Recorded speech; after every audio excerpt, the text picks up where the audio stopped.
Queridos amigos, buenas noches, bienvenidos. Un programa más, Tertulia Nocturna, aquí en Liberty Televisión.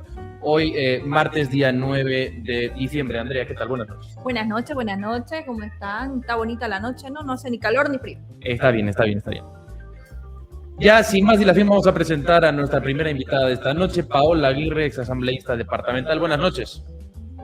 Muy buenas noches, muchas gracias por la invitación. Un saludo a toda la ciudadanía que nos escucha a través de su programa.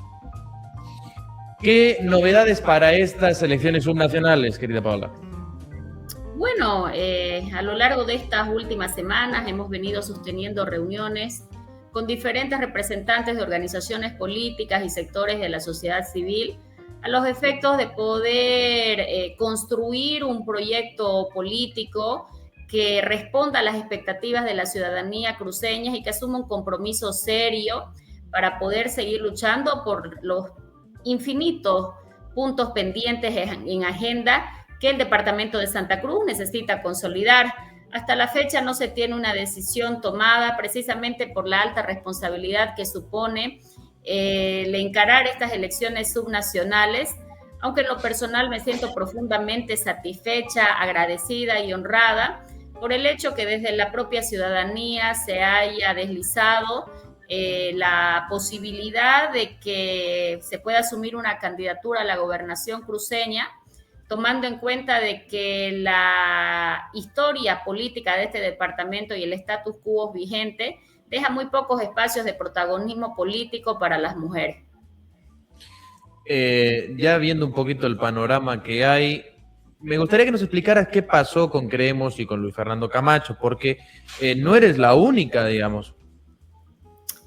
La verdad es que es una historia que ya me resulta hasta un poco incómoda de contar, precisamente por esta cultura consolidada de querer siempre justificar la violencia machista, una violencia que también se da en el ámbito político y que muchas veces se invisibiliza precisamente porque desde las cúpulas de poder se instrumentaliza a la mujer como un elemento decorativo dentro de los esquemas de poder y se le impide el ocupar el espacio, no que le corresponde por una cuestión de género, sino por una cuestión de capacidad y meritocracia.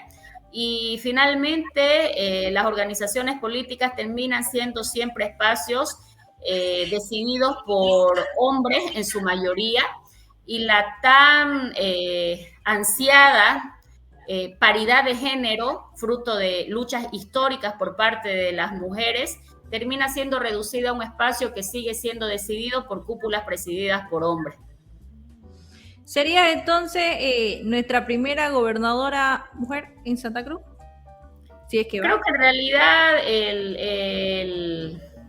la idea que ya se ha consolidado es la de referirse a la primer candidata mujer a la gobernación cruceña con posibilidades reales de poder ocupar espacios protagónicos en estas elecciones subnacionales.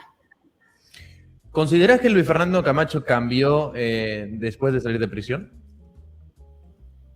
No, yo creo que en realidad la esencia de una persona, la calidad humana, se mantiene casi inalterable a lo largo del tiempo cuando ya estamos hablando de una persona en vida adulta, ¿no? Yo creo que en realidad las virtudes y cualidades muchas veces se exaltan en virtud de ciertas circunstancias, pero el paso del tiempo termina develando quién es quién. En lo personal, lo he dicho siempre, me siento profundamente decepcionada porque todo el tiempo y largo tiempo que encaré mi lucha por la libertad de él y por lo que yo consideraba justo, el defender la institucionalidad cruceña, el defender el voto cruceño, la voluntad del pueblo, termina desnaturalizándose y sucedió lo que todos conocen, ¿no? Un veto y unas listas negras que nunca fueron objeto de explicación ni justificativo. Hay malas lenguas que hablan que Luis Fernando Camacho en prisión recibía visitas, por ejemplo, de Andrónico Rodríguez. No sé si tenés información acerca de eso. No tengo ningún conocimiento al respecto, así que mal podría emitir un criterio en torno a eso.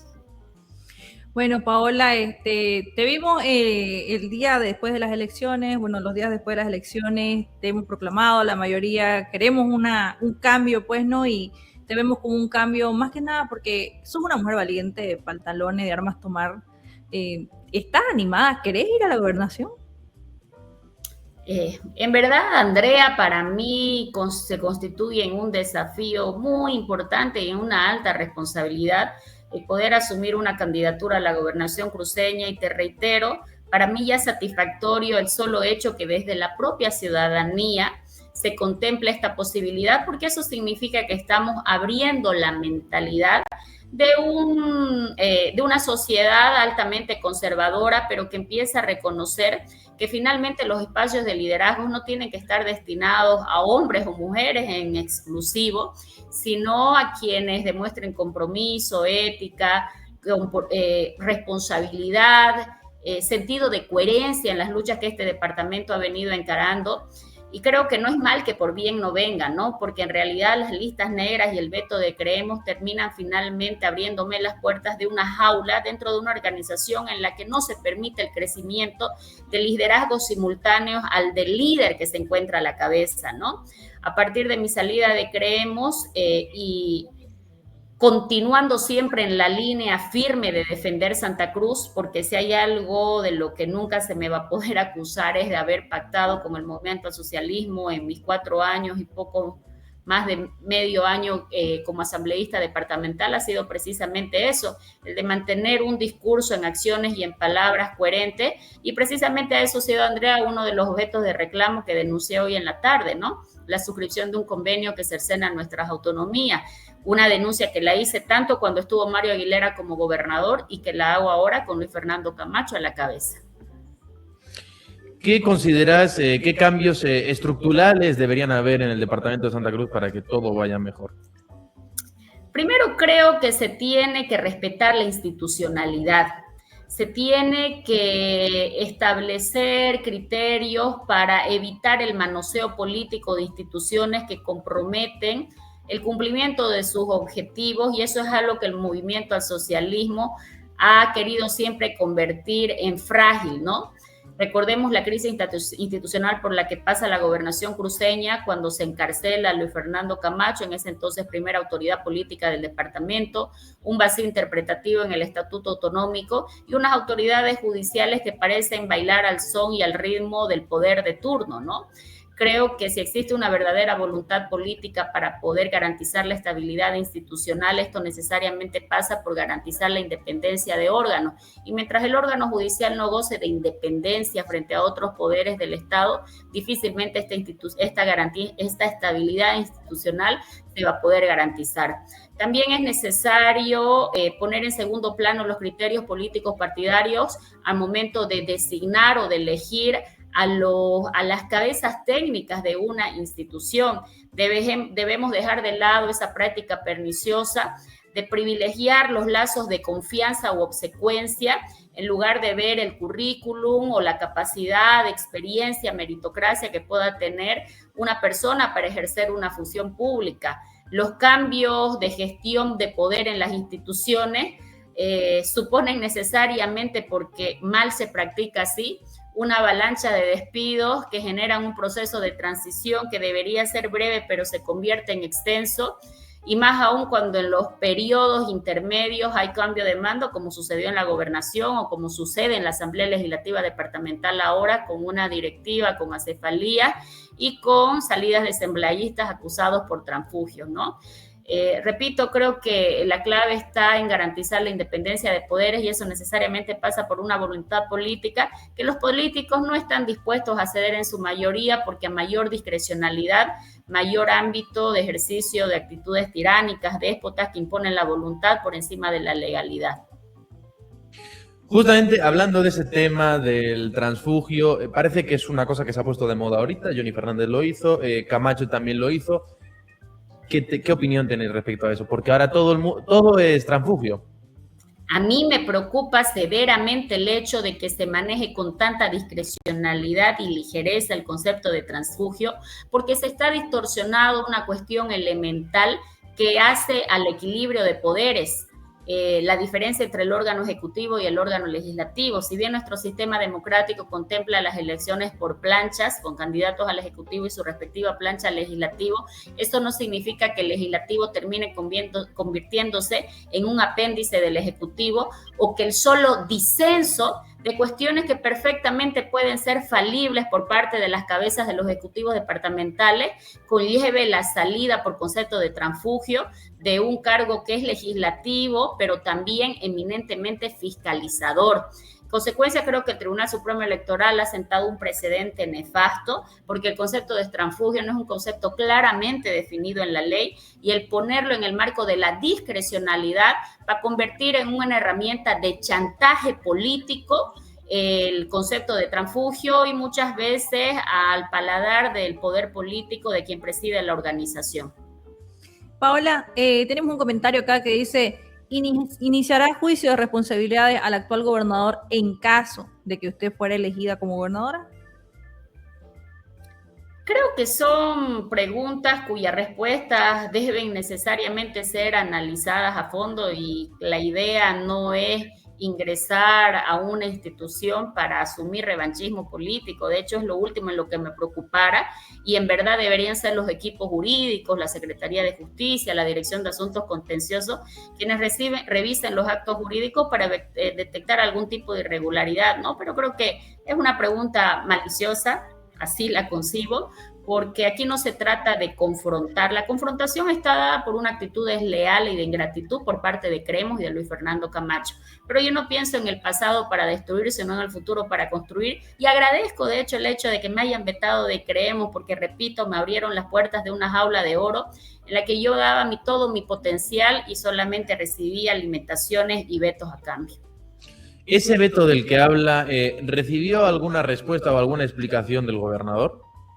En absoluto, ninguna explicación. De hecho, durante mucho tiempo le di el beneficio de la duda. Fui muy cauta cuando en mi primer conferencia anuncio mi desconcierto e indignación por conocimiento de estas famosas listas negras, y desde ese entonces hasta la fecha no he recibido ninguna respuesta al respecto. Es más, siempre me pregunto por qué los periodistas no le preguntan a Luis Fernando Camacho sobre tal situación, porque creo que no es algo que se deba explicar a la ciudadanía, pero sí por una cuestión de coherencia y hasta de decencia debería explicarse.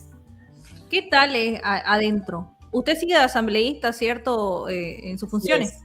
Así es, sigo ejerciendo mis funciones como asambleísta departamental, con una lucha coherente a lo largo de todo este tiempo, peleando precisamente por las reivindicaciones de nuestro departamento: pacto fiscal, autonomía, asignación presupuestaria y otras pequeñas luchas que el pueblo cruceño no conoce, pero que se tienen que enfrentar muchas veces desde el aislamiento, digo yo, porque yo he quedado en una situación en particular, ¿no?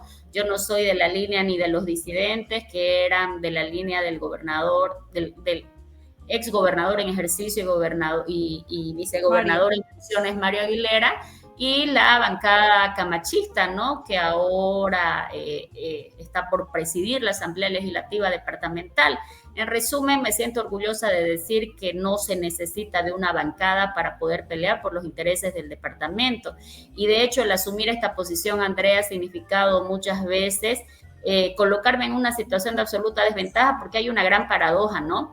El camachismo ha tomado nuevamente la gobernación con la liberación del gobernador Luis Fernando Camacho, un acto que en justicia debía llevarse adelante, porque hay algo que es innegable, ¿no? Luis Fernando Camacho ha sido un preso político perseguido por el régimen del movimiento al socialismo. Pero molesta la ingratitud y la guerra sucia que se ha dirigido en mi contra por el solo hecho de denunciar un acto que yo considero injusto para mí y para todas las mujeres que en política exigimos respeto y reconocimiento a nuestras capacidades. ¿Este veto crees que vino de parte de la gente de Samuel o de la misma gente de Creemos?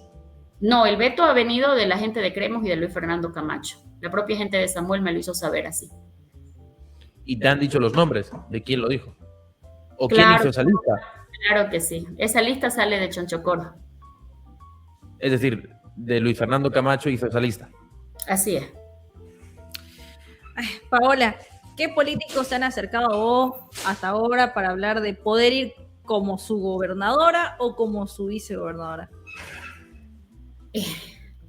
A ver, Andrea, me siento muy satisfecha por el hecho de que varias siglas políticas se han acercado para poder conversar y proponerme la candidatura a la gobernación, una propuesta que he tomado con mucha cautela y responsabilidad, siempre con los pies sobre la tierra, y no porque no considere que sea posible obtener una victoria, sino porque creo que pensar en postular para presidir la institución política más importante del departamento de Santa Cruz requiere un esfuerzo de reflexión profunda a los fines de tomar la mejor decisión, no pensando solo en las aspiraciones propias, sino en el bienestar del departamento. Por eso es que hasta el día de hoy no he oficializado mi postura al respecto. También me siento honrada porque puedo decir todos los candidatos que van a finalmente poner su nombre en esa papeleta para la gobernación. Me invitaron a ser vicegobernadora, una decisión también que tomé hace mucho tiempo en el sentido de entender de que creo que las mujeres merecemos también un protagonismo político y si tengo que aceptar o poner en pausa esta decisión, va a ser por la candidatura a la gobernación. La decisión todavía no está tomada, pero créame, Andrea, de que la decisión que tome va a ser no solamente pensando, repito, en una aspiración legítima que todos los ciudadanos tenemos y más aún los que consideramos tener una vocación de carrera política, sino también pensando en el bienestar del departamento de Santa Cruz con un proyecto sólido, serio, a mediano y largo plazo. Y yo siempre tengo en mente dos causas, ¿no? Una, la pelea por los derechos de la mujer en la política, y dos, la principal, el deseo y anhelo profundo de que el 2030 este departamento de Santa Cruz y su electorado dejen de ser escalera y se conviertan en objetivo para poder asumir el protagonismo y las riendas políticas de poder que Santa Cruz merece y debe hacer a nivel nacional. Paola, hay comentarios que dicen, Paola Aguirre, la única mujer con agallas para pararse frente a Luis Fernando Camacho, dice. Es que la verdad, usted ha sido una de las mujeres, no, de las únicas mujeres creo que se ha logrado enfrentar a Luis Fernando Camacho o hablarle de frente, porque existe mucho el chupamedismo, se podría decir aquí en este ámbito político, ¿no? De que tenemos que estar chupándole la media a alguien para caer bien y estar bien, y usted es la única que ha logrado hacerse un nombre y la reconocemos, pues, ¿no? Como que es Paola Aguirre, no es Creemos, es Paola Aguirre, no es Camacho, es Paola Aguirre. La queremos ver como gobernadora o como vicegobernadora porque Santa Cruz necesita un cambio y creo que ese cambio parte también de incluir mujeres con agallas. Muchas gracias. No hay opciones de poder ir con Otto, ¿quiénes más están? JP, pensábamos que iba con JP, le cuento. Bueno, como le digo, querida Andrea, hay muchas posibilidades, al frente y no hemos tomado todavía una decisión al respecto. Esperemos poder tomar la mejor decisión pensando no solo en sí mismo, sino en el departamento de Santa Cruz. Y lo que le puedo decir a Andrea de que cuando se asume cualquier rol con alto sentido de responsabilidad, no necesitamos dispararnos, ¿no? Yo creo de que la carrera política en realidad debe entenderse como una carrera a mediano y largo plazo para asumirla con seriedad, con consecuencia, con coherencia, con proyección, con proyectos, con ideas, con postulados. Y eso es lo que he procurado hacer. Y aclaro una vez más, querida Andrea, que el protagonismo político de la mujer no solamente se mide desde el hecho de ser mujer o desde la rebeldía y las agallas que podamos tener, ¿no? He tratado de prepararme profesionalmente para poder asumir con resultados concretos el cargo de asambleísta departamental, y hay un sentimiento que a mí me inspira en la política y en la vida misma, y es el sentido de realización de la justicia y lucha por la verdad. Como todos saben, soy abogada y esos son los principios que inspiran nuestro quehacer profesional, ¿no? Así que me siento profundamente honrada por haber llegado al cargo de asambleísta departamental, haber trabajado por el departamento de Santa Cruz, y espero que la decisión que tomemos sea siempre, por lo menos la ciudadanía debe tenerlo así garantizado, pensando en el bienestar cruceño y en las luchas pendientes para nuestro departamento. Ahora, querida Paola, creo que la dupla con Otto Ritter podría llegar a ser buena, mi humilde opinión. Ahora me gustaría presentarte en la época de Mario Aguilera como gobernador interino. ¿Cómo la valoras? Creo que fue una sucesión al cargo que lamentablemente provocó una inestabilidad y crisis institucional sin precedentes en la gobernación cruceña. Era la primera vez que teníamos un vicegobernador electo por voto popular que provocó por esta sucesión precisamente generada por el encarcelamiento digitado por el movimiento al socialismo, esta crisis institucional y quiebre de bancada en lo interno de lo que fue en su momento la bancada de Creemos, y 11 asambleístas que resultaban tener el mismo número de asambleístas que la bancada del MAS, ¿no? Obviamente este quiebre interno debilitó la fuerza del oficialismo, robusteció la fuerza de la oposición, y finalmente las decisiones que fueron tomadas en la Asamblea Legislativa Departamental necesariamente pasaban por la voluntad política o discrecional de la bancada del movimiento al socialismo. Eso sumado al hecho de que teníamos en el gobierno al MAS con un presidente abusivo, inoperante, autoritario como Luis Arce, creo que provocó la postergación de muchos asuntos pendientes para nuestro departamento. Creo que ha existido un estancamiento institucional en estos casi 5 años de la gobernación cruceña, y tomando en cuenta que ahora tenemos un gobierno que de cierto modo da esperanzas de cambio dentro de lo posible, lo deseable, pues es momento de retomar con fuerza todas esas agendas pendientes para Santa Cruz, y una de ellas, diría yo, de las más principales, es el tema del pacto fiscal. Y aquí quiero hacer hincapié en algo, ¿no? El departamento de Santa Cruz ha sido siempre y va a ser siempre un elemento estratégico para cualquier gobierno, incluso para el gobierno del movimiento al socialismo lo fue. El movimiento al socialismo no pudo contra el departamento de Santa Cruz y finalmente tuvo que efectuar algunas concesiones, aunque asfixiando claramente, pero no pudo prescindir de nuestro departamento para llevar adelante su gobierno.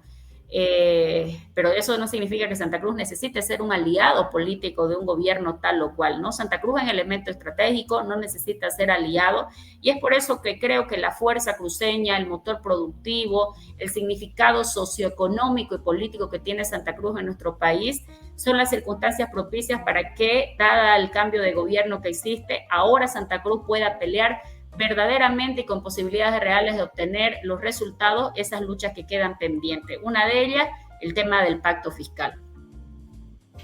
Paola, vimos hoy día que se estaba Guido Nayar hablando del presidente de la Unión Juvenil Cruceñista, y bueno, todo esto sale a través de lo del pacto fiscal, que no se va a poder este año, que tenemos que esperar, a pesar de que sentimos la mayoría de los cruceños que el gobernador y la gobernación pactaron pues con el gobierno actual para todo, y ahora creo que no le está cumpliendo. ¿Usted qué opina acerca de eso? Creo que hay un silenciamiento institucional, un silenciamiento que también critiqué en la anterior gestión, en la gestión de la suplencia gubernamental, y que ahora hay que criticarlo con la misma fuerza, porque lo que es correcto y lo que es incorrecto independientemente de quién lo haga, ¿no? Claramente la oferta electoral, no solamente del binomio Rodrigo Paz y Edman Lara, sino también de Unidad y de la propia Alianza Libre, ha sido precisamente aquello que las regiones necesitan: redistribución de recursos, y los políticos coherentes deben hacer lo que prometen, deben cumplir con lo que dijeron, y una de esas promesas es precisamente redistribuir con mayores criterios de equidad los recursos del presupuesto general del Estado, no por una cuestión de generosidad política, sino por un sentido de supervivencia de las regiones y de sus instituciones. La gobernación cruceña se ha reducido a una instancia de trámites burocráticos. Muchas de las políticas públicas que antes se desplegaban desde esta institución ahora ya no van más. Las direcciones siguen funcionando en lo formal, pero lo cierto es que las prestaciones, los servicios que esta institución prestaba, ahora no la puede prestar por una simple y sencilla razón: cada vez el recorte presupuestario tiende a incrementarse y va a llegar un momento en el que la gobernación cruceña no va a tener dinero ni para pagar los sueldos, ¿no? alguien tiene que hacerse cargo de esto, alguien tiene que asumir la defensa y reclamo, y el problema surge cuando la cabeza de la institución tiene acuerdos políticos partidarios con el gobierno de turno, algo inédito diremos, porque Santa Cruz siempre ha sido bastión de la oposición. Yo creo en lo personal que hay una sensación de silenciamiento institucional, y es por eso que como asambleístas departamentales, aunque resulte incómodo hacerlo porque nos exponemos a la guerra sucia, a los ataques bajos, a los adjetivos calificativos, tenemos que salir al paso. Esa es parte de nuestro trabajo y nuestra responsabilidad para demandar una posición firme, porque los acuerdos políticos partidarios existentes entre una sigla y otra no tienen por qué repercutir en la defensa institucional de los intereses que a Santa Cruz representan. Querida Paola, y ahora ya para terminar, como bien decía, la gobernación cruceña cada día tiene menos presupuesto. ¿Consideras que habría que hacer una reducción de funcionarios? Porque una gobernación y una administración pública no deja de ser como una empresa, es decir, si no hay tanta plata, capaz no tengamos que tener tantos funcionarios. Yo en realidad lo que creo que debería hacerse es un diagnóstico competencial. ¿Qué competencias la gobernación cruceña ha dejado de ejercer en los hechos por falta de presupuesto?